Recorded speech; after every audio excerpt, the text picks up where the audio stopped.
অসম বিধানসভাত আচলতে যিটো বাজেট অধিৱেশন আছিলে সেই বাজেট অধিৱেশনৰ অসমৰ মাননীয় মুখ্যমন্ত্ৰীগৰাকীয়ে আচলতে যিটো প্ৰস্তাৱৰ কথা কৈছে যোৰহাট মাজুলী সংযোগী যি দলং সেই দলঙৰ কাম আচলতে যি পূৰ্ণগতিত চলি আছে এই দলং আচলতে 27 চনৰ ভিতৰত সম্পূৰ্ণ কৰিব বুলি তেওঁ উল্লেখ কৰিছে।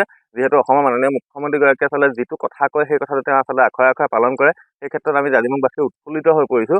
আমি তেখেতক আহ্বান জনাইছোঁ যাতে ইয়াৰ পৰৱৰ্তী সময়ত যিটো কোম্পানী কিছুমান গাফিলতিৰ কাৰণে আচলতে দলঙৰ কামটো যাতে স্তব্ধ হৈ গৈছিল, এই পুনৰ যিটো নতুন কোম্পানী দিছে এই ক্ষেত্ৰত যাতে কোনো ধৰণৰ গাফিলতি নহয় বা এই কামটো স্তব্ধ নহয়, সেই ক্ষেত্ৰত তেওঁ আচলতে পূৰ্ণ তেওঁ সহযোগ কৰিব লাগে আৰু তেওঁ দৃষ্টি নিবদ্ধ হৈ থাকিব লাগে।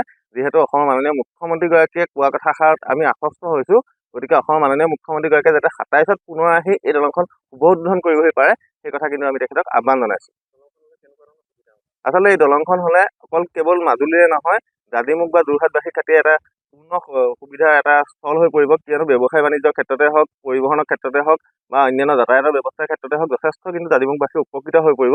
গতিকে জাজিমুখবাসী বা হাতীখাল বা যোৰহাটবাসী বা মাজুলীবাসীৰ স্বাৰ্থত আচলতে তেওঁলোকে আৰু কামটো ক্ষিপ্ৰতাৰে কৰিবৰ কাৰণে আমি তেখেতক বিনম্ৰভাৱে অনুৰোধ জনাইছোঁ। যিকোনো খবৰৰ বাবে যোগাযোগ কৰক আমাৰ এই নম্বৰত 9181 307 221।